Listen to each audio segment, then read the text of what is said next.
Whether you grow cut flowers as a hobby or you grow them for business, I think we all sort of want the same thing, a stress-free, low-maintenance garden. Am I right? You know, it's interesting because this year in particular, we've hosted quite a few visitors within our flower garden for things like you-pick visits and bouquet workshops. And I've noticed this theme that has kind of been trending all summer long, and it's that so many of our visitors say how they'd love to have a flower garden in their own backyard, and they'd love to grow their own flowers to enjoy, and yet they simply don't start because they don't have the time to spend on an extra project. And for growers like myself, who want to profit off of their cut flowers, I often find myself in a similar predicament. It's not that I don't have the time to spend tending to our cut flower field, but I'm finding the longer that I do this, that it's always a fine balance between working in the business, maintaining the cut flower garden, and working on the business, having the time to market, to meet with customers, and to do all the things that require your attention as a business owner without losing my sanity. And especially now as we're getting late in the season, it doesn't matter if you grow flowers for hobby or for business, I think we can all sort of agree that it can be tiring caring for a garden all summer long. And so I thought now would be a good time to share some tips on how you can keep your flower garden as low maintenance as possible so that you can make it to the end of your season without losing enthusiasm. So if you're ready for this, let's go.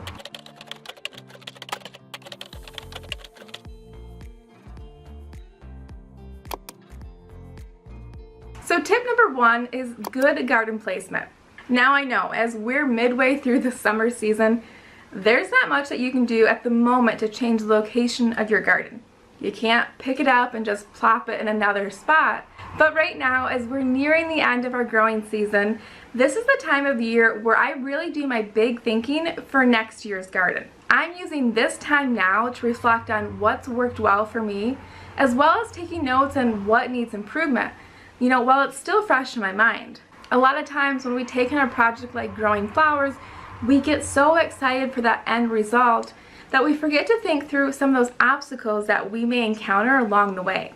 If you're new to growing cut flowers, you may have found this season that your garden didn't have easy enough access to water, or maybe you found that your entire garden was placed in a spot that didn't drain well. There's a number of things that you may have encountered that perhaps made your first season as a flower grower much more difficult than you had originally planned. And so if you haven't already learned this the hard way, at some point you likely will. But one of the secrets to less work in your garden is thoughtful planning. Design your garden so that it fits within the constraints of your current life. I see this often where people think that, hiding their garden in the back corner of their yard will provide them with their own little getaway, their own little oasis. But it's worth considering if your garden is somewhere that you don't frequent often, will you actually tend to it regularly? What's more, you're putting your garden somewhere where it's out of reach of things like water or other key components. Remember, plants need plenty of water to thrive during the warm summer months. In most climates, rain alone is not enough to keep all your plants happy and healthy. So decide on how you're going to get your water to your plants. Do you have a hose long enough to reach your garden? Do you have an outside spigot where you can fill water cans? Or is drip tape or soaker hoses an option? I can't encourage you enough. Take some time now to really think through the possible problems that you may encounter during your flower farming adventure, and do your best to avoid them with a little thoughtful planning ahead of time. Okay, tip number two is to fill your garden with low maintenance crops. I know how there can be the temptation, especially early on, where you want to grow the fanciest varieties of cut flowers. Anything less just sort of feels boring. But if you truly want a cut flower garden that cranks all season long, it's best to focus on growing varieties that flower abundantly and that don't experience a lot of disease pressure. Think zinnias and cosmos, snapdragons, and celosia. My first year growing flowers, I wanted to grow lisianthus because I loved their fringed petals and rose-like appearance. And speaking of roses, I remember wanting to grow every type of David Austin rose available. I hated the thought of growing just zinnias and sunflowers because, truth be told, those flowers sounded boring to me. But fast forward to now, and my garden includes rows upon rows of zinnias, cosmos, and sunflowers. And with the exception of sunflowers, which bloom only once because we grow the single stem variety, Our flower crops produce an abundance of blooms, which we then cut and use to sell to our customers.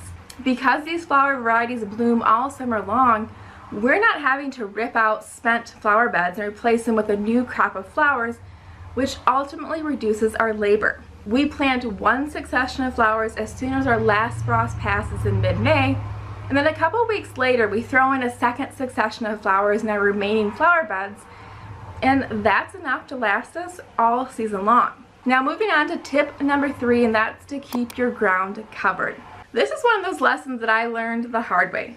Again, going back to my first growing season, I remember working the ground in my garden. It looked so fresh and bare, and I couldn't wait to get my seeds in the ground. And while some of those seeds did germinate, what ended up germinating more were the numerous weed seeds that I had worked up while tilling the ground. It wasn't long before the weeds had overtaken almost the entire garden, and it was quite the chore to get my garden back to a point where the workload felt manageable.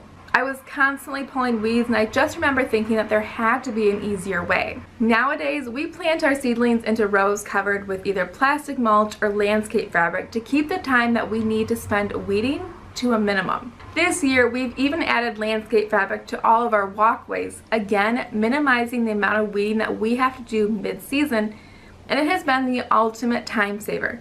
It's actually allowed me more time to spend harvesting flowers and creating bouquets, which reduces much of my stress as this season progresses. Even after a crop finishes, if I don't have time to flip the bed and replant it, I'll trim the bed down as close to the ground as I can get and place some sort of fabric on top so that bed doesn't get overtaken with weeds. Now, if you don't want to invest in landscape fabric, there's plenty of other ways that you can prevent weeds from overtaking your garden. You can use what are often referred to as living pathways, planting rows of permanent grass between your beds so that there's less space for the weeds to grow. You can use raised beds and lay some sort of gravel or mulch between those beds, again, to eliminate the amount of bare soil that you have in your garden where weeds can pop up and sprout. Well, some weeds in the garden are always inevitable. If you can find solutions to manage the weed population in your own garden, I promise your time spent gardening will not only be more enjoyable, but it will also feel like a lot less work. Okay, I have one more tip to share with you today, but before I get there, I want to take a moment to share an exciting new opportunity that we're releasing. As our small channel here on YouTube has grown these past few months, the number of questions that we've received across all of our social media channels and through email has increased as well. And while I will continue to do my best to respond to every single question and comment because I absolutely love doing that, there's been a lot of requests for more one-on-one attention, and I'm happy to say that we finally have a solution for that. After weeks and weeks of behind-the-scene work, we are excited to finally be able to offer one-on-one online consults where we can give you our undivided attention as we work with you to discuss your flower farming goals and help give you actionable steps that will get you closer to the garden of your dreams. Now, this is all online, so don't worry if you're not local, but during our hour together, you'll be able to get answers to all the questions that you have about planning a cut flower garden, growing cut flowers, and selling and marketing cut flowers to your local community. Basically, we'll help you get answers to all those questions that you have about growing and or selling cut flowers. Now, if this is something that you're interested in, you can find a link in the description box below. Okay, that last and final tip. Tip number 4 is a little prevention goes a long ways. I will admit that I am the worst at procrastinating garden tasks, and I have a tendency of waiting to do things until they are absolutely necessary. But I know that if I can be a bit proactive and get to garden tasks like staking and corralling my beds before the plants have already overtaken the area, well, it keeps tasks from becoming full-blown chores. Now, I don't always get it right, but I do know that front-loading my work and pushing myself to accomplish tasks early on in the season is the key to enjoying a much less stressful mid-season.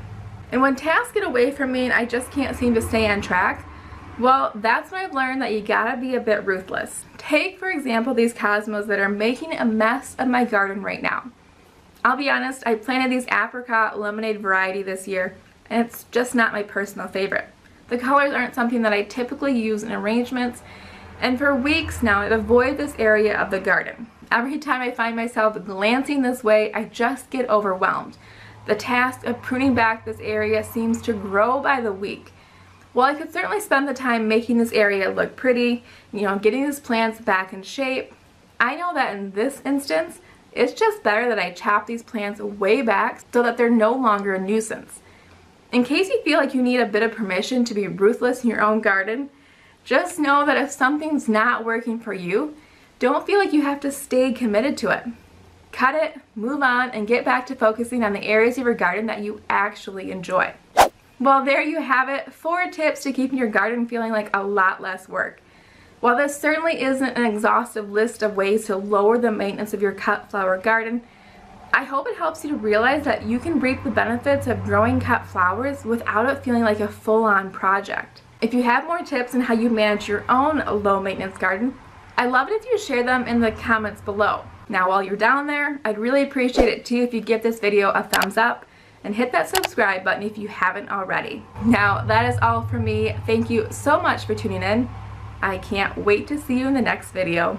Bye guys.